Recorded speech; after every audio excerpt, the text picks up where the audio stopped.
I will be 74 years old. And good news, I think I finally decided what I want to be when I grow up. Okay. What I want to do when I grow up is help teenagers get through the teenage years. So I have a program. I'll be presenting it to the Granite School District this Wednesday. And there'll be district heads from all the different things. And they will probably ask me tough questions. And if you want to ask me tough questions, that's great, because it'll be better coming from you, because I need to practice on this. But I'll basically go through and explain what we're doing, and then we'll go from there.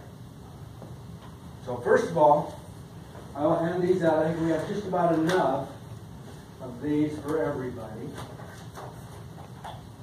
Can I ask you to hand some out? Leon, he's got long arms, but you can hand out some. And he's always had long arms, by the way. I'm going to but I'm not supposed to leave that area. I'm goofing up here. If we can get one for everybody.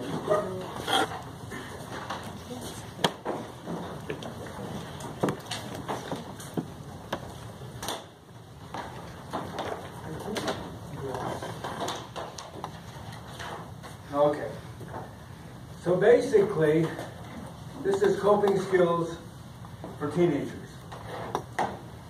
And you're the district. And I'm going to ask two things of you. That you give me 7 minutes and you pretend you're a student. Okay? And I will just show you how, in 7 minutes, how this works. Okay? Okay, kids. Got 3 pictures for you. Who's this? Ty Detmer. The guy that's going to win the Super Bowl this Sunday. Tom Brady. Okay. And Taylor Swift. And while we're on a roll, let's see if we can go 3 for 3. My buddy, Justin Timberlake. The Beavs. I believe in you. Now, what do these three people have in common? They have money. They're all famous. They're successful. Rich and famous, successful. Beautiful. That's exactly what I was hoping you to say. What do they have in common? You 15-year-olds. What do they have in common with you students?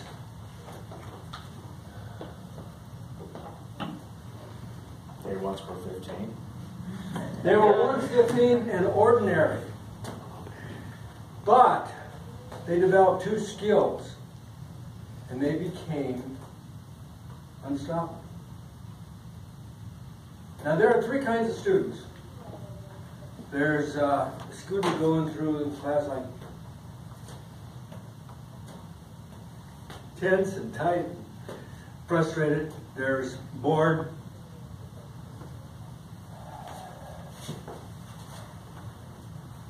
And there's a go-getter. Which one are you?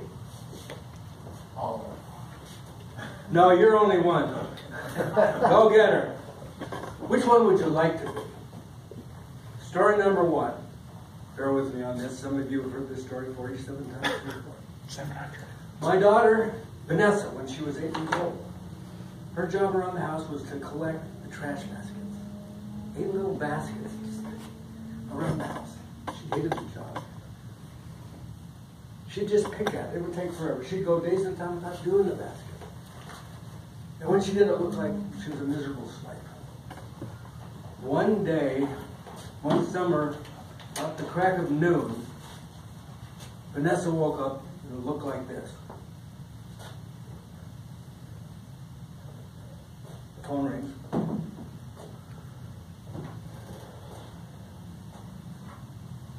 Okay, let's go. Daddy, it's Crystal. She wants to take me to 101 Dalmatian. She'll be by in 5 minutes. Can I go? Ha, ha. And I say, how's the trash? And she says, 2 hands, 2 buckets, down the hall, changes the corner without touching the ground, all the baskets, just in time for Crystal and 101 Dalmatians. What happened? rewarded, she gets a reward. Excited about reward. She does the job and she can go to.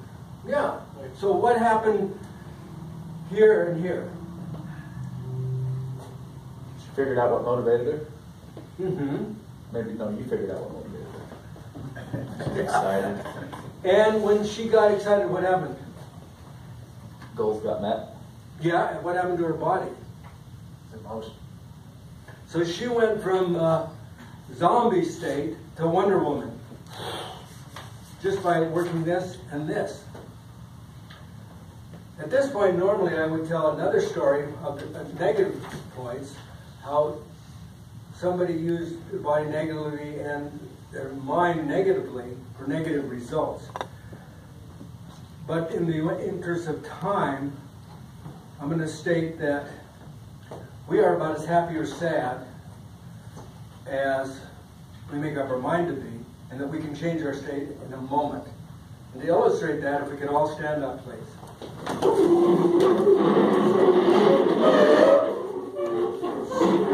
Dave's been through this 47 times. See how excited he is about this?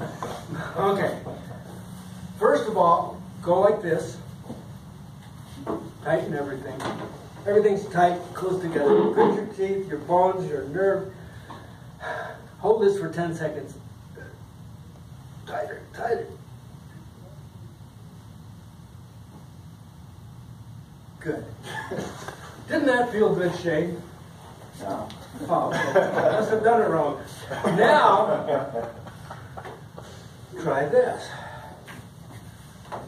Just repeat after me. I'm bored. I don't care. I don't care. I don't like this school. My mother's a nag. What was that? He said he didn't like the teacher. Yeah, understandable. Okay, finally. Teacher. Are you ready, kids? It's party time. We're going to jump up and down. We're going to yell and scream so loud, we're going to rock the floor. The kids in the other classes are going to think the building's coming down or something crazy's happening in this class. I am so excited. Jump up and down. I am so excited. I'm so excited. Woo! Thank you. John, don't overdo it. I don't want to crack the cement. Or I'll make fun of your shoes. My pink ones? Did you know those glow in the dark? Just to let you know. Okay, so you can all sit down. Thank you very much. So what did we learn from you? The old makes us do really weird things. Over and over and over again. Who's in charge of our state, of our emotions? We are. Explain. We can make a choice on whether we're going to be excited or bored or look at it negatively or positively. And how do we change our emotion? A lot of it is by our actions, Okay. like the jumping up and down. You act like you're positive. You act like you're excited. Okay. Fake it till you make it. Okay. Very good. I would say controlling the thoughts Connecting the thoughts and channelizing it to positive. can we really do that? Can we do that for the rest of our life? Absolutely. So we can be happy, sad, bored, excited for the rest of our life. But we need to know two things. That we, whatever state we're in, we gave it to ourselves. Number two, we can change it. Just about that fast. Okay. Thank you, students. This is basically about 7 minutes worth of what it's all about. It's about stories and interaction. And now, as directors of different parts of your school programs, you want to look at the literature here. If you have any questions, we'll go from We can ask questions. there. Sure. Do we need to ask questions about this, or can we ask questions about your presentation? Oh, later for the presentation. Oh, okay. Yes. So I see here, Mr. Stubler, that you've got like a name, number, email address. Is this something you do regularly? Like, Well, You give talks like this regularly? every chance I get, and for the next 20 years. Okay. At 94, I'll reconsider, I may try something else. But right now, this is what I want to do the rest of my life. Any other questions? Roger, you have good questions. Yeah, explain the ready, set, go categories to me. Okay, there's 3 45-minute interactive workshops. Ready is understanding, and so it's basically stories about people who weren't any great shakes when they were teenagers, but later on, they became unstoppable. For example, 1, 2, 3. So yeah, it's different stories to show what the possibilities are once we realize that we are in charge. And ready, set is how we gain focus, and we gain focus are the questions we ask. For example, Matt was asking the question tonight whether he should give the speech tonight or whether he should procrastinate. It better be pretty good next week now. Now, the reason I can pick on Matt is because he's a real likable guy. The point is, we can, we make these decisions, but if he had asked a question about how can I make this, or what question could he have made to make this a really brilliant speech tonight?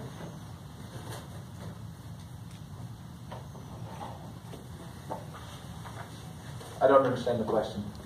Okay, he was wondering whether he should give the speech tonight. What could he have asked instead about how can I'm not as prepared as I could be. What can I do tonight, though, that would be really effective? I just answered the question. Practice. So, Maria, when you're teaching the teachers, what are the kind of questions that you ask them? The kinds of questions are, how does this apply to you? Having them reflect on their current teaching strategies and how whatever I'm talking about can simplify or help them teach in a better way or help students understand the content. What would be a negative way to ask that? A negative way or a less productive way. Why are you such a lousy teacher? Oh, yeah. You'd be at the door that day. Let him have it. What would be a more enabling way? This would be a great strategy to get X, Y, and Z from your students. How can I reach those kids? Okay? So part 2 is asking positive questions for positive answers for positive results, or negative questions, etc., etc. The third part is, okay, you understand, okay, I've got this mind and body, I can make it work, I can focus, and the third part is going into action. And in each case, there's different stories here of people that have done these things. Any other questions? So, sorry, go ahead. I was just going to ask you, what is SSFU? See it, say it, feel it, do it. So, That's what I have to do when I clean carpets. I don't want to do that. And then I see this machine. I am going to rip through this carpet. I'm going to set a world record for carpet cleaning. So see it, say it, feel it, do it. Okay. Any other questions? so what has been the success of this program? Have you done it somewhere else? In variation, I've done it. In fact, these principles for the last few years. Last October at the FBLA, Future Business Leaders of America, we have, there were 200 students, and high school kids at the Hilton. And, it's one thing for what I think, but what they thought was, in essence, they love the participation, the involvement, the interaction. They love the energy, they like the stories. Their main complaint was they wanted more. So we had really good response, and I'm excited about it. That's good. Any other questions? Do you do it by yourself, or do you have a partner? Just me, but see, it's not really me, it's everybody. I try to get everybody, like I've been calling on everybody here and everybody's contributing. The whole idea is, I'm not brilliant, we're all brilliant. Because we have those two things. And I haven't really pointed those out very well. We have a brain, we have a body. We're positive or negative. Depending on how we focus and how we act, we can do great things or we can just be a bump on the block. And we can go through life, or ta-da, we have the choice. But this is a choice. Any other questions? I have a question. Just because I happen to have one of these teenagers that you're targeting, and I just started reading a book, as a matter of fact, today, because what I find with today's teenagers and even us as adults is we have this addiction to internet and social media. And for example, at home, my motivation to get teenagers to do anything is I have a device where I get to pause Wi-Fi and say how many hours of, or how long they can be on Snapchat and Instagram and playing on Xbox and those kinds of things. And that seems to be like one of the biggest motivators. I mean, kids just want to be indoors on Wi-Fi and they don't want to go out, and they don't even, we were even having this discussion with a group of friends who also have teenagers similar ages, and just talking about how kids don't hang out as much with other kids because there's just it's just all online now. And so that's been a big struggle for me as a parent, is I feel like there's this lack of motivation to do anything outside of gaming online, Snapchat, group chats. And so I was wondering also if maybe, and I know you didn't tell all of your stories, but maybe if some of your stories involved some of that to really connect to what they're currently engaging in, because it's like the online gaming, playing with players across the country that they don't even know who they are. It's Snapchat, it's these group chats that they get into. I mean, at least that's what my teenager loves to do. And so that's, so just, I mean, the stories that, like the story you told us is great, but just additional stories that tie into things that they're engaging in that are inhibiting their development because they don't want to get out of there. They just want to be like locked up in a room doing that for like they'll do that like all day. If you let them, they'll lock themselves up in rooms all day, and it's really, yeah. Very revealing what you're saying, and I don't have the answer to that. I don't come at it from that approach. I'm almost a perfect ignoramus on that stuff. However, it reminds me of this young man here, we just revealed this week. He spends hours a day going over tape. In his own way, he's mesmerized. But But it's the other team's tape, so let's, That's an inside joke. Anyway. But the point is, we can be a robot, and we can be that Dumbo that just poops around in life, or we can take action, like these folks here. We have that choice. So I'm only presenting a choice. There's no way I can compete with the computers. But I can the greatest computers up here, and if they start using that and realize, hey, I can do this, this, and this today. They're not, though. They just want to be. Well, then there's no hope for anybody. And all we've got is robots. Yeah. So that's a very good question, very good point you brought up. Anybody have any suggestions on that? Because I'm certainly not going to spend hours and hours learning about computers, that's for sure. What are your thoughts? I come from family people that have large families. And in our family, we didn't have that issue. We didn't have issue with, we had a computer and things like that, but I never wanted to play it. At such a young age, my dad was out with me throwing a ball around, or I was going to work with him, and I was bringing wood in or I was milking a cow. My life just was outside. And so I don't really know about advice for a teenager that's right in the middle of it now, that you're struggling to get off the devices. But I've found that dealing with younger siblings and younger people, that the key is to reach them earlier in life. You know, get them involved in sports when they're young, get them involved in outdoor activity when they're young, and not necessarily attack it when they're in the center of it. I'm not saying I'm just saying that. For me, and what I've noticed, it's getting to it before there's an issue. I appreciate that, and that's very helpful. Yes. And I'm similar to Jay. I really don't have no kids, but I come from a large family too, and I have a lot of nephews around this teenage age. And I think part of it for me is I just sit back and just talk with them. I just ask them like real honest questions. Yeah. You know, and I just listen to what they're talking about and to get a much better sense of what's going on in their mind, you know. And then I try to, whatever they're saying, then I try to relate it to something that gets them off of the, and you know, I'm not an expert at this at all, but you know, then I try to, you know, show them how doing this other thing can help them get what they actually really want, you know, or something of that sort. Exactly. Yeah. Rather than me just beat my chest,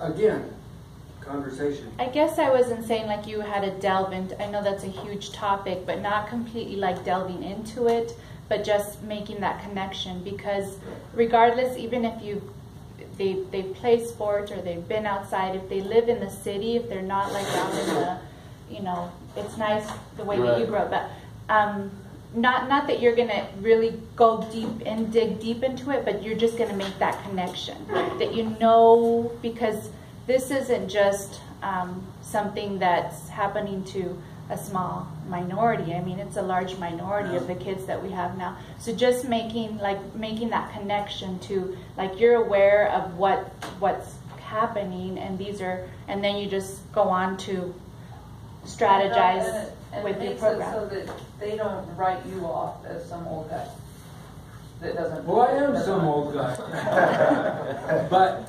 You can say, yeah, I know that you're spending all your time on Snapchat, on those group chats, playing your Xbox with a friend in New York that you don't even know, who claims he's Johnny, but maybe Paul, and maybe like 40 years old. And I mean, so just like making those connections, like I know what you guys are up to, but these are some options that you guys have.